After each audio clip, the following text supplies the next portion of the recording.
আলোচ্য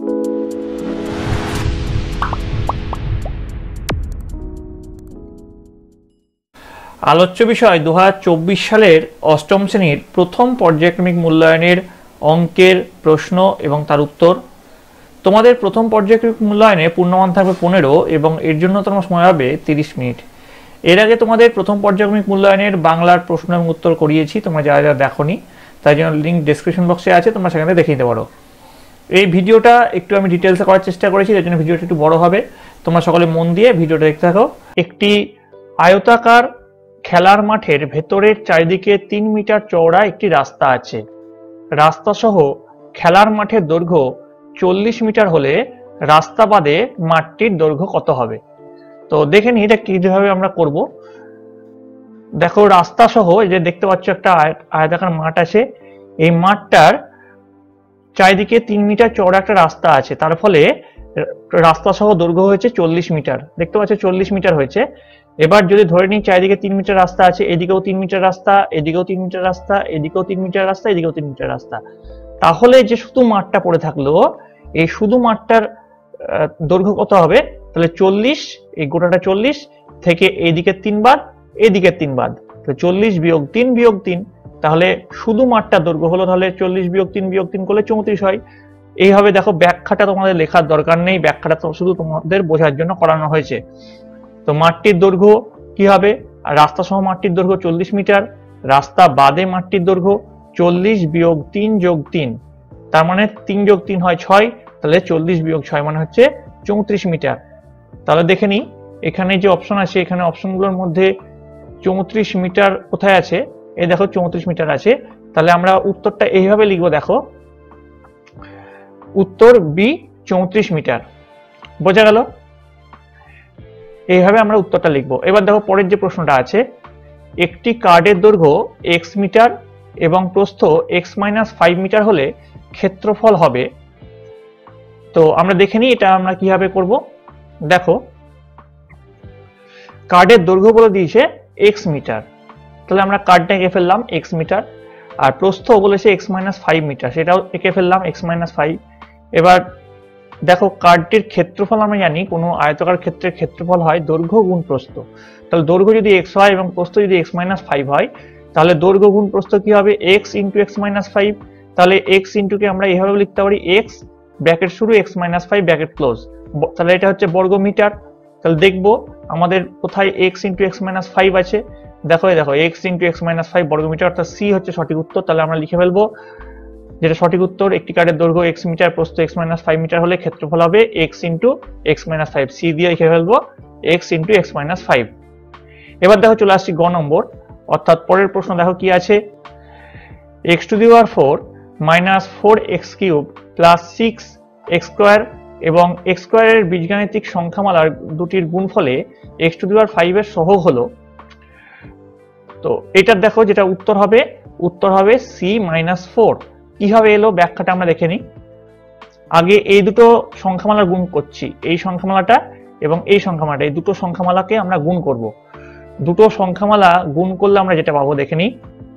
দুটো সংখ্যামালা গুণ করছি, তাহলে x² কে যদি x⁴ দিয়ে গুণ করি তাহলে x⁶ হয়, আবার -4x³ কে যদি x² দিয়ে গুণ করি তাহলে 3 আর 2 কত হয়? 5, তাহলে 4x⁵ প্লাস 6x² কে x² দিয়ে গুণ করছি 6x⁴। এবার আমাদের প্রশ্নে যেটা বলেছে, দেখো প্রশ্নে কি বলেছে, x⁵ এর সহগ কত? x⁵ এর সহগটা আমরা তাহলে দেখে নিই। x⁵ এ দেখো x⁵ হয়েছে, তার সহগ কত হয়েছে? তাহলে তার আগে কি বলেছে? -4 দিয়ে গুণ হয়েছে, তাহলে x⁵ এর সহগ হচ্ছে -4, যেটা কিনা আছে আমাদের অপশন সিতে। তাহলে অপশন সিটা হচ্ছে সঠিক উত্তর। এবার দেখো পরের প্রশ্ন, সত্য মিথ্যা নির্ণয় করো। a² plus 2ab plus b² সংখ্যামালাটিকে পূর্ণ বর্গাকারে প্রকাশ করলে পাবো a plus b whole square. তো দেখে নাও এটার উত্তর কি হবে। এটার উত্তর হবে সত্য, কারণ আমরা জানি a প্লাস b হোল স্কোয়ারের ফর্মুলাই হচ্ছে a² plus 2ab plus b², তাই জন্য এটা সত্য। এবার চলে আসছি পরের প্রশ্নে। খ নম্বরে কি বলেছে, বর্গক্ষেত্রের কর্ণদ্বয় পরস্পরকে সমদ্বিখণ্ডিত করে। এটা সত্য না মিথ্যা লিখতে বলেছে, এটাও কিন্তু তোমাদের এখানে সত্য হবে। তোমাদের টেক্সট বুকে দেখবে 15 নম্বর পাতার শেষের দিকে এটা কিন্তু করা আছে, বর্গক্ষেত্রের কর্ণদ্বয় পরস্পরকে যে সমদ্বিখণ্ডিত করবে সেটা কিন্তু করানো আছে। তো সেখান থেকে তোমরা দেখে নিতে পারো, সেটা কিন্তু সত্য হবে। তাহলে এবার চলে আসছি পরবর্তী প্রশ্নে। পরবর্তী প্রশ্ন এটা আছে, সামান্তরিক একটি ট্রাপিজিয়াম, এটা কিন্তু সত্য, কারণ হচ্ছে ট্রাপিজিয়ামের তির্যক বাহু দুটি সমান্তরাল হলে তাকে কিন্তু সামান্তরিক বলবো। ট্রাপিজিয়ামের যে তির্যক বাহু সেগুলো যদি সমান্তরাল হয় পরস্পর, তাহলে আমরা তাকে সামান্তরিক বলতে পারি। এটাও দেখবে তোমাদের টেক্সট বুকের 17 নম্বর পাতায় তোমরা পেয়ে যাবে, সেখান থেকে তোমরা এটা অনুধাবন করতে পারবে। তাহলে এবার চলে আসছি আমরা পরের প্রশ্ন কি আছে, সত্য মিথ্যা তো কমপ্লিট হলো। এবার দেখি সংক্ষিপ্ত উত্তর দাও। এখানে প্রতিটি প্রশ্নের মান আছে 2 করে। x plus 1/x is equal to 5 হলে x square plus 1/x square এর মান কত? তাহলে দেখে নিই এর সলিউশনটা আমরা কিভাবে করবো, বুঝে নিই। দেখো x প্লাস 1/x সমান 5 বলে দিয়েছে, লিখে ফেললাম।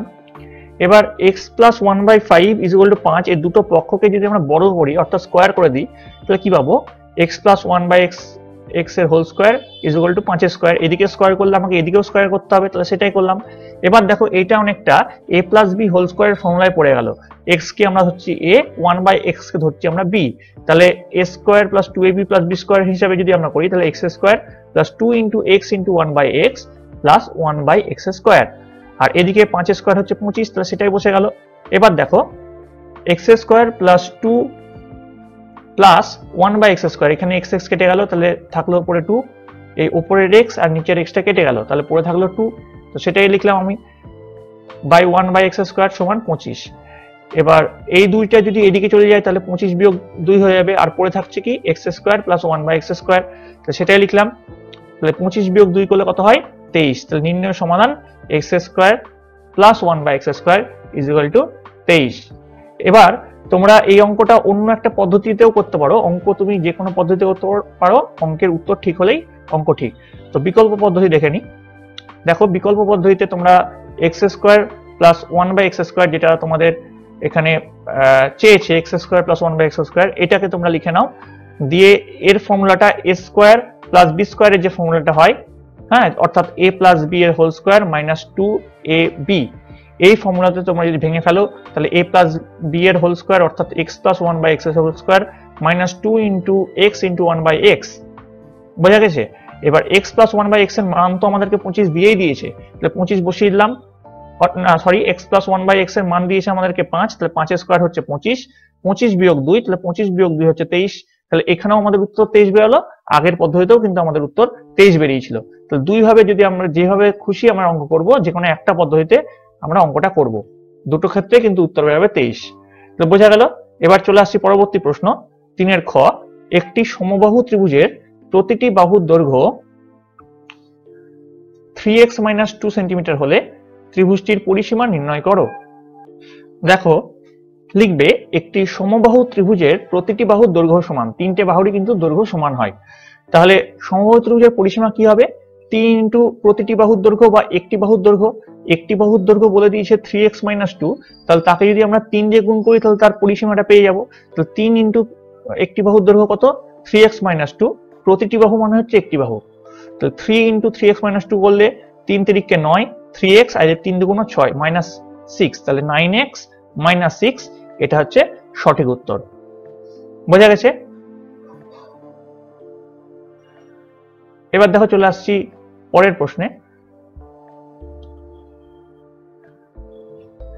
যোগফল নির্ণয় করো 6a স্কোয়ার প্লাস 2 আর minus 3a square plus 3a, এই দুটো রাশির যোগফল নির্ণয় করতে হবে। এই একটা রাশি আর এই একটা রাশি, এই দুটো রাশির যোগফল নির্ণয় করতে বলেছে।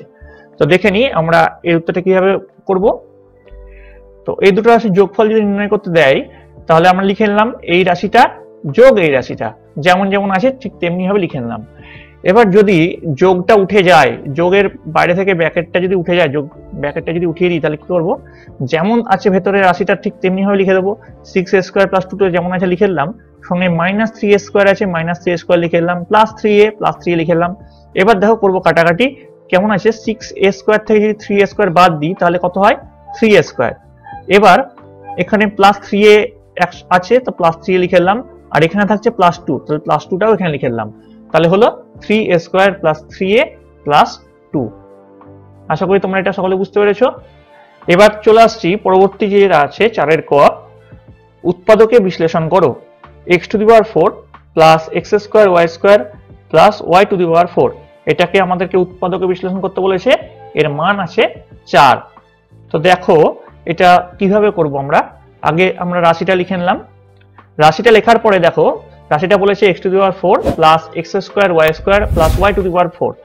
এবার এই এক্স স্কোয়ার ওয়াই স্কোয়ার যেখানে আছে সেখানে আমরা একটা এক্স স্কোয়ার ওয়াই স্কোয়ার বদলে লিখলাম 2x স্কোয়ার ওয়াই স্কোয়ার।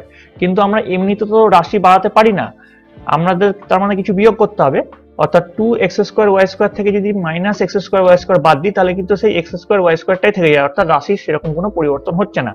তাহলে আমরা সেটাই করলাম, x to the power 4 plus 2x square Y square plus y to the power 4। এবার যেহেতু একটা এক্স স্কোয়ার ওয়াই স্কোয়ার বেশি নিয়েছি তাহলে একটা এক্স স্কোয়ার ওয়াই স্কোয়ার বিয়োগ করে দেবো, তো সেটাই করলাম minus X square Y square. এবার x টু দি পাওয়ার 4 কে আমরা লিখতে পারি এক্স স্কোয়ারের স্কোয়ার প্লাস এটা এমন আছে এমন রেখে দিলাম, ওয়াই টু দি পাওয়ার 4 কে লিখতে পারি ওয়াই স্কোয়ারের স্কোয়ার, তারপরে X square minus X square Y square যেমন আছে minus X square Y square ঠিক তেমনি ভাবে লিখে দিলাম। এবার দেখো এটা অনেকটা a square plus 2ab plus b স্কোয়ারের মতো হয়ে গেল। তাহলে a square plus 2ab plus b square formula কি, a প্লাস b এর হোল স্কোয়ার, যেখানে a হচ্ছে এক্স স্কোয়ার আর b হচ্ছে ওয়াই স্কোয়ার। তাহলে এখানে a প্লাস b এর হোল স্কোয়ার লিখে দিলাম মাইনাস এক্স ওয়াই এর whole square, x square y স্কোয়ারকে আমরা লিখতেই পারি এক্স ওয়াই এর হোল স্কোয়ার, তো সেটাই লিখলাম। তাহলে এবার দেখো এখানে কি হলো, a স্কোয়ার মাইনাস b স্কোয়ারের ফর্মুলা যদি আমরা এটাকে ফেলে দিই তাহলে a plus b a minus b, অর্থাৎ a হচ্ছে x square plus Y square, a plus b অর্থাৎ plus x Y, a X square Y square minus b অর্থাৎ মাইনাস এক্স ওয়াই। তাহলে এইটা হয়ে গেল উৎপাদক বিশ্লেষণ। দুটো উৎপাদক বেরালো, একটা উৎপাদক বেরালো হচ্ছে x square plus Y square plus x y, আর একটা উৎপাদক বেরালো x square plus Y square minus x y. এটা হয়ে গেল উত্তর। এবার চলে আসছি আমরা পরবর্তী যে অঙ্কটা আছে সেই অঙ্কে। বলেছে 4 সেন্টিমিটার দৈর্ঘ্যের বাহু বিশিষ্ট একটি বর্গক্ষেত্র অঙ্কন করো। তাহলে আমরা দেখে নিই এটা আমরা কিভাবে করব। দেখো প্রথমে একটা 4 সেন্টিমিটার লম্বা একটি বাহু স্কেল দিয়ে মেপে কেটে নেবে, সাইডে কেটে রাখলে। এবার কি করলে, একটা লম্বা একটা দাগ টানলে, এরকম করে এ বি শুদ্ধ দিয়ে একটা লম্বা একটা দাগ টানলে। ওই দাগটা টানার পরে তোমরা এখানে একটা 90 ডিগ্রি কোণ অঙ্কন করবে। 90 ডিগ্রি কোণটা কিভাবে অঙ্কন করব, প্রথমে একটা বৃত্তচাপ নিয়ে এরকম করে এখান থেকে এইখানে বসাবে কম্পাসের কাঁটাটা দিয়ে একটা বৃত্তচাপ এইরকম করে কেটে নিলে। এরকম করে বৃত্তচাপ কাটে নেওয়ার পরে যেখানে ছেদ করলো সেখানে আবার কাঁটাটা বসিয়ে ওই একই মাপ রেখে এরকম করে কাটলে। আবার যেখানে ছেদ করলো সেখানে কাঁটাটা বসিয়ে একই মাপ নিয়ে এইখানে কেটে নিলে। এখানে কাটার পরে এইখানে যে ছেদ করলো এখান থেকে নিয়ে দেখবে এরকম করে বসাবে, এখানে কম্পাসের কাঁটাটা বসাবে, ওই মাপ নিয়ে এখানে একবার কাটবে, আবার এখান থেকে কম্পাসের কাঁটাটা বসাবে, ওই মাপ নিয়ে এখানে একবার কাটবে। তাহলে দুটো কেটে নিলে। দুটো কাটার পর যে বিন্দুতে ছেদ করলো সেই বিন্দু দিয়ে এই বিন্দুটা মিলিয়ে অসীম রেখা একটা টেনে দেবে। টানার পরে এবার তো তোমরা এখানে একটা সমকোণ পেয়ে গেলে। সমকোণ পাওয়ার পরে কি হবে, এখানে একটা যেটা সমস্যা দাঁড়াবে, তোমাদের 4 সেন্টিমিটারের তোমাদের মাপ তোমাদের কাছে আছে, কিন্তু তোমাদের এটা যে একটা বর্গক্ষেত্র অঙ্কন করতে গেলে তোমাদের 4টে বাহু সমান করতে হবে, সেরকম কিছু তোমাদের কাছে নেই। তো এখান থেকে 4 সেন্টিমিটার মাপ নিয়ে এখানে 4 সেন্টিমিটার কেটে নিলে, আবার এখান থেকে কম্পাস বসিয়ে 4 সেন্টিমিটার দিয়ে কেটে নিলে। তাহলে কি হলো, তাহলে দুই দিকে 4 সেন্টিমিটার আমরা পেয়ে গেলাম, কিন্তু একটা বর্গক্ষেত্র তো এখনো অঙ্কন হলো না। তাহলে এইখান থেকে আবার কি করবো, এখান থেকে সেই 4 সেন্টিমিটার মাপ নিয়ে এখানে একটা চাপ কাটবো, আবার এইখান থেকে কাঁটা বসিয়ে 4 সেন্টিমিটার মাপ নিয়ে এখানে একটা চাপ কাটবো। দেখবে দুটো চাপ একটা বিন্দুতে ছেদ করলো, সেই বিন্দুটা এই বিন্দুর সঙ্গে মিলাবো, আবার এই বিন্দুটা এই বিন্দুর সঙ্গে মিলিয়ে দেবো। তাহলে আমাদের হয়ে গেল একটা বর্গক্ষেত্র। তাহলে লিখে দেবে চিত্রে এবিসিডি হলো উদ্দিষ্ট বর্গক্ষেত্র যার প্রতিটি বাহুর দৈর্ঘ্য 4 সেন্টিমিটার।